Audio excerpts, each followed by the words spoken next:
Hi guys. So this video is about a new software that was brought to my attention from a non-for-profit called Operation Namaste. Operation Namaste aims to bring affordable FDM 3D printing check sockets and affordable liners to the developing world, or very specifically Nepal. Operation Namaste was facilitated and is run by Jeff Aronstone, who many of you know, and a part of this initiative is his free CAD software for developing check sockets from 3D scans. This is a highly catered workflow right now for the BK socket check socket design, and within just a few minutes you can use this free software to modify, clean, align, and create a BK socket for 3D printing. There's a lot of cool features in it that many of you will recognize from traditional analog workflows. And it also has some pretty crazy functionality for being able to collaborate with people across the world and having multiple people work in the same workspace at once. So I'm excited to share this with you. We're going to be starting off by going to the internet to look at where you can get access to this free software. All right, so we're going to start off by heading over to operationnamaste.org, the main website for the organization. You can find out here who they are, what they do, and the news that is offered, some of the stuff they've done and changed throughout the world. Really exciting stuff. They are offering a clinical portal to access the CAD software online, so you don't need to download anything or install anything. It's all available online. We need to go to the clinical portal, and once here, we're going to be prompted to either log in with our existing account or to sign up now. If you click the sign up now button, we're going to be able to go through the process via email. Once you sign up with your email, you're going to receive one from Jeff Aronstone. Thank you for your account. Here's the way to access it. Here's a video to help you get started, and any questions you can help him improve the program. So this is all you need. You would follow that link to Operation Namaste, and we can just click on the clinical portal and then log in with that information. So when you open up this screen for the very first time, you're going to be presented with the dashboard. The dashboard is where your cases and new cases can be made. We have an add case for essentially creating a new patient file. We have existing files that we can hop into, and there's also resources that we can use for this demo. So I'm going to actually direct you guys to go to the resources and go to the Operation Namaste's Google Drive and download the sample files. So there's a demo measurements PNG and then the STL for the transtibial scan. I recommend you go and look at those first and download them for this training. Once from here, we can actually return to the home screen at the very bottom using this home screen here. And let's start off by adding a case. So I'm going to add this case. This is going to be, Joe Johnson of such and such country, United States. I might have to select this, hitting U on my keyboard for United States. Cause of amputation, you can put whatever you need to put into here. So this could just be accident. Date of birth, you can put the date of birth in. Anything with a star, they will need something for. This could be a left or right. The intervention is a transtibial. Although there's lots here for different types, the workflow really is set up for transtibial only at this time. Date of the onset, we can put that if we would like as well. I'm just going to start filling information here. So date of the scan taken would be good to have. Notes that you would want to put in. The case reference if you want to match it up with your existing workflow. And treating and collaborating technicians. Just good information to have. There's a video at the top just to get started if you're interested. I'm just going to hit save. I have to fill out the case reference. I'm sorry. So Joe Johnson with a case reference and a treating clinician is now in my case dashboard. So this case dashboard is a little different than the dashboard we were in before. So if we go back to home, we have my cases. So this is the main dashboard. If we go into my cases, these are where the dashboard for each of these is happening. So let's go to Joe Johnson here, and Joe Johnson with this case reference. We have my case info, which I just filled out. There is now a new section for measurements. So if we click measurements here and This chart allows us to input some of the initial circumferential measurements that we could have manually taken from a plaster cast or from the patient itself, and we can manually put those in as major circumference points that we can make as targets, or we can use as references in the real world to affect our scan and how we measure our scan. So for this example, we should use the PNG that we downloaded so that we can see the actual measurements for this example, and we'll just plug those into the different fields. So I'm going to save these inside here, and then the percentage reduction, was there a reduction filled out? And if not, we can put one in here and have that there, units and centimeters. And once we're done filling out this measurements tab, we can ask it to open in a new tab. This button is going to be important because it will allow us to flip between our 3D view and this graph view when we're working. So we've done our case info, we've done our measurements, we have a first name and a last name ready to go. We're now ready to hop into the 3D workspace. So when we hop into the 3D workspace, this is what we're going to be given. We now have a 3D work area to view and prepare our 3D models. So I'm left clicking and dragging right now to rotate or orbit around the space. We can also scroll to zoom in and out. And we have, so far, a menu at the top with a bunch of options for what we can do. We have redo and undo, and a bunch of view changes that we can do, like aligning our camera to anterior, or the medial, or the proximal, changing from perspective to orthographic, and showing the grid, and measuring tools, and color changes, which we're going to be using throughout this, this tutorial. On the right-hand side, we got a toolbar of different tools that we're going to be using to create our socket. And at the bottom, we have a control panel of sorts for each of these tools. So as we go through these tools, that tool options panel at the bottom will change the options you have available to you to change how the tool works. So menu at the top, toolbar on the side, and then a control panel on the bottom.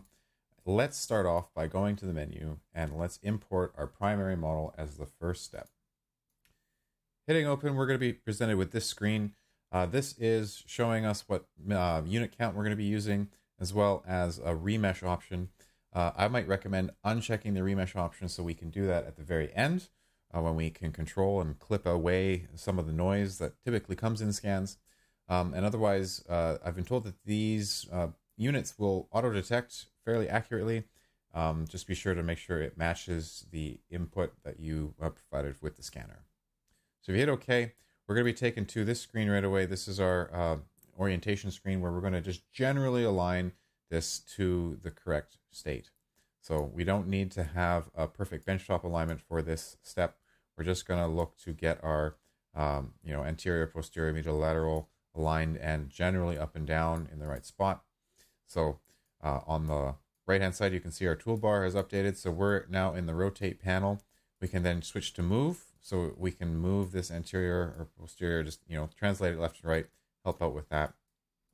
Also, if you click on the MPT, click on the model. There's a little red dot that appears. And if you click just below the knee or where the tendon is, that first diameter is going to show up right at that line. And ideally, you want your circumferential measurements from before to sort of start at the same height that you took them at. So typically, it would be somewhere right around this tendon area here. And by clicking on that, you can get a good alignment right off the bat using just that. But again, we can use our tools here to just go anterior, slide it around, rotate it around. Generally, we want to up and down. If I want to sort of proof this, let's use our orthographic view. And we can look at it anterior. We can look at it medial. We can look at it proximal, posterior, lateral, just to make sure everything sort of lines up. I might look at this from the side here, and I might rotate this just a little bit more so we can get our sort of shin bone to be sort of roughly straight up and down. But other than that, I might just accept that. So some of the other tools here that we can use to help us. So we had rotate, we had move. We're now going to do box trim. Box trim allows us to remove the background from our scan and to remove excess material as well from the scan that we don't need. So you can bring in the box from on all sides to sort of clip out the background. So if you got a bench top, or if you've got, part of your face in there from the scan, you can use that, and be sure to hit the trim to box at the time when you're done. We have an option to mirror as well, this new shape, and we can also remesh this shape as well. So let's do the remesh, and that again just makes it local geometry, which hopefully will improve performance as you use it. So there is our alignment, our clipping. We've removed the background, we've remeshed it. Let's hit finish orientation. Perfect. So we are now ready to start modifying. Let's take a look at some of the tools we have here. So we have our carve and smooth and builds. These are our three major tools that you're going to be familiar with on an analog level. We have circumferences, which are being displayed. We have measuring tools. We have drawing tools. We have the ability to return to the original shape, which is sort of like an eraser. So like draw and erase, measure and circumference. We can compare to the original scan. We can do a final alignment, so the benchtop alignment. We're going to do a reduce or a reduction, potentially. So if you want a 3 or 5% reduction, there is a global reduction tool. Once all these are done, we can look at doing the trim line and the socket generation. So you can sort of see how they cascade in order for you, top to bottom. You follow along, and you should be good to go. So we can start off by looking at sort of carving. So, you know, very similarly to working in plaster, we can use these carve tools to modify. A carve can also be smooth, so we can smooth out those shapes. And I'm using this on a laptop, but of course you can use an iPad for this, and the iPad experience is apparently much nicer to use in general. So drawing and dragging with your finger can work out. So using these is really quite intuitive, and the smoothing function as well is really nice. Notice how our circumferences are updating as we work. And at the bottom too, these tools can be affected. So I can change the diameter of the smooth to make it much larger. I can make the edge blend much larger too, so we get like just a lot more area affected. If I don't like that, I can undo what I've done, bring it back. So building up, reducing, and smoothing are going to be your major tools that you're going to be using here. Sometimes too, it'd be great to draw before starting, so being able to sort of outline where your different groups are going to be and where you want exactly to place them. So, you know, you can spend a few seconds and just sort of draw out your different shapes, establish your different areas that you would want to work from, and then maybe move forward from there. You know, maybe even looking at getting your trim line started, just sort of you sort of have an idea of where that starts and where that ends. You can use those drawing tools to really help you sort of prepare all the different areas that you want to work in. So those are the drawing tools and the building up tools. Feel free to spend some time and go really learn how to use them. They're very intuitive and simple, so you know, don't be afraid to sort of get in and experiment with how these different shapes can work and how easy the tools are to use.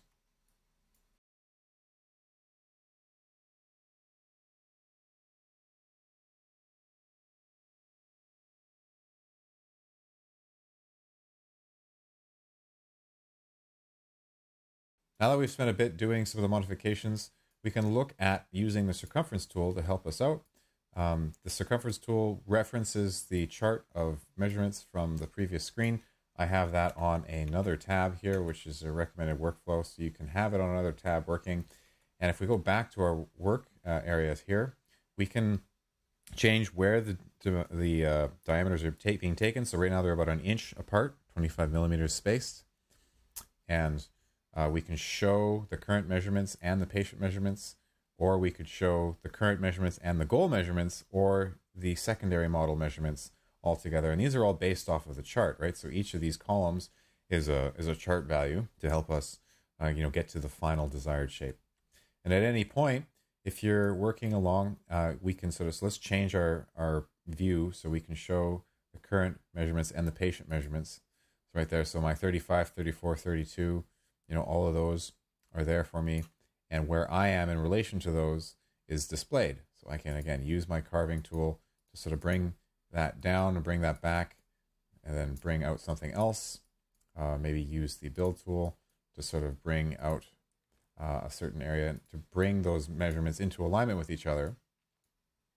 And once that's done, I can use that circumference to push these current measurements to the interim model. And this will push the measurements to the table. And what that means is that our table on the other tab should update with those new changes. So if I quickly go and update this, there we go. Our interim model has those dimensions.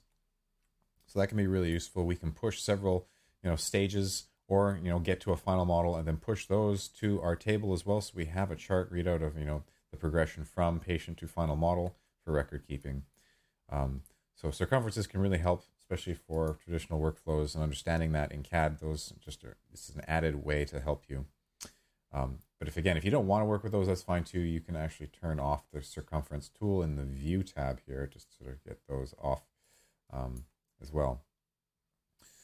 Measuring tool, let's take a look at that real quickly. So we can measure a lot of different areas of this point. So this, diameter on the coronal plane, if we click and drag, you're going to get a diameter based off of those 2 points. We can do that as well on the sagittal plane. So clicking on the mark as well, and that'll always have it on the sagittal plane.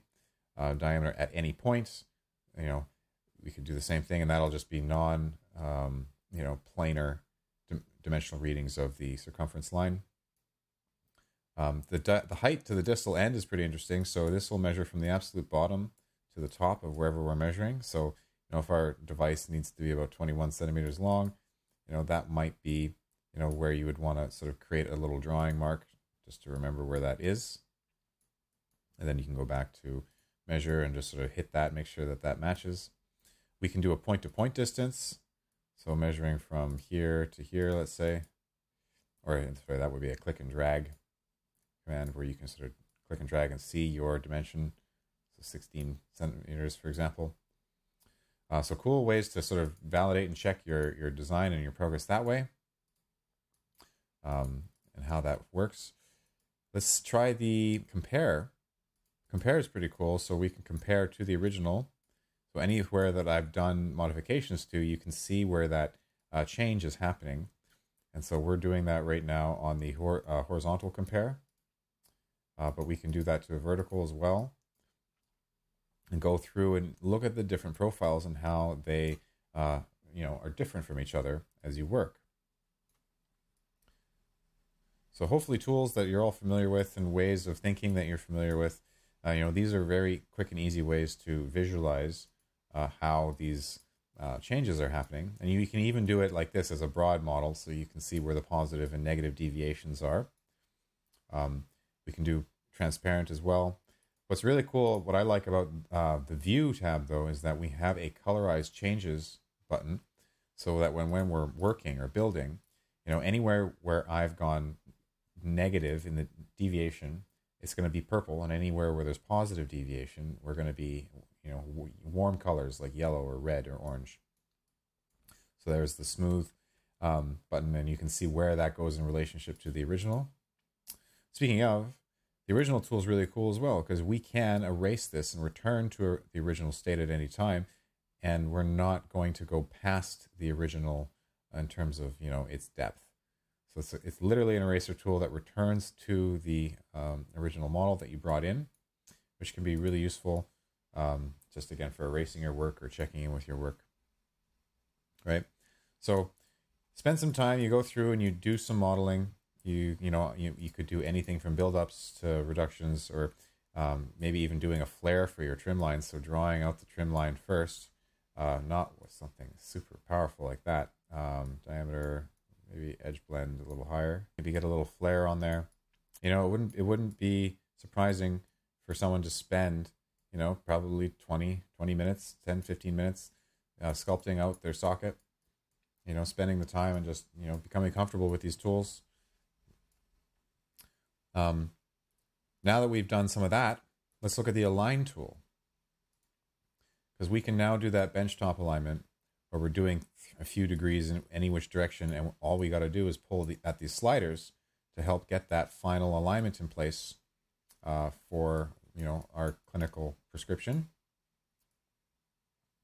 So all of these should be fairly standard for many people. So translations in the medial, lateral, anterior, posterior planes, rotations along coronal, sagittal, transverse.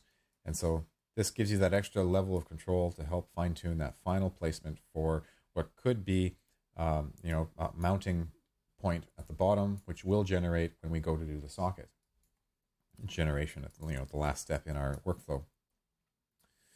Let's look at reducing this now, because on our table we had a 3% reduction. So based on that, let's use this and go down by 3% reduction. So 3, that'll be 3 right there. And now that we've done that, let's look at drawing out our trim line. Now it's kind of put it in a good spot. And I believe we can just sort of drag and drop this into a good area where we feel like it's kind of close. And from there we can go and we can drag out the rest of our dots to where they need to be. So this is a spline with 16 points. You could put in more points, like 32 points. I might recommend trying your best to do more with less. It just means that your final shape will be nice and smooth. Sometimes with there's lots of points, your final line can be rather wavy or sharp. Again, I'm not a clinician. I'm not going to pretend that I am doing the correct trim line here, but to each their own. And using these tools with these workflows is going to be your whole goal of learning how to use these softwares. All right, so now that I've drawn my trim line where I generally would want it to be, I'm now ready to generate my socket. I think, we have to go to the menu, and then we have to generate the socket here. So wall thickness, we can go up, whatever you like to have for that. I'm going to go with 4mm walls. No offset for liners. If you're working with Namaste, they have liners, so that's built into the CAD system, which is pretty cool. And you can choose to have a connection attachment modeled into the socket as well. So whether that's a push lock, by Bulldog, you can choose to have one of those generated with the socket. For now, I'm just going to do the actual shape. So there you go. That is the final socket. And this is allowing us to view that based off of the original model. So let's see, can we change our model comparison method? There it is. Transparent primary. Now it looks a little jagged, but it's actually not. It's just how the viewer is choosing to render that trim line. This would be a fairly sort of faired and smooth trim line, so not to worry too much there. But there's your generated socket, and after spending just a few minutes, we now have what we need for a CAD export into other programs to continue on in our journey of creating complex features. So with this socket generated, we can now go to the menu and we can save socket to computer, and it will download our socket model for use in other packages. Speaking of other CAD packages, let's quickly hop into Fusion 360 and import the socket we just made in Namaste to show you how you can actually integrate these outputs with existing workflows that I'm teaching through the O+P Digital Designer Academy, because they do interface with each other, and you can pick up right where you left off to add better and more complex features that you would otherwise not be able to do inside the free CAD software. But otherwise, it gets you where you need to be for modifications, which is exciting. So under the mesh workspace, let's quickly go and insert that mesh from our downloads folder. So insert mesh, select from our computer. So there we go. We have our socket. It's in place. It's on the origin. So now that we have this, we can take a look at it, and you can notice that we do have these hard edges, and we have two groups, one for the inside and one for the outside. So we need to, in order to use this, we need to isolate the surface and remove it from the rest of the body. So we can use face groups for this command. Generate face groups works along the lines of hard edges, which is great for this output. So, for a angle threshold of about 25 degrees, which seems more than enough, we can preview the different groups it's going to generate from that. Do I need to actually turn on face groups, display face groups? There we go. So there's our face groups, and as long as we have a different color for the inside, we're going to be able to isolate that from the rest of the other bodies here. So let's hit OK. And there is a generated face group for this socket. We can now then separate the inside surface. So we can separate face groups, selected face groups, which is really cool.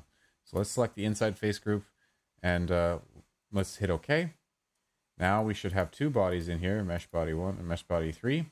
We can hide that first one, and there we have it. There is the surface that you would take through some of the other free tool, the other plugins and tools that have become available for Fusion 360. So Quad Remesher is a great one where we could actually take this and we could actually convert to a BREP form right inside of Fusion 360. So you don't need to use other softwares to make a quad mesh from this output. This is how you would do it.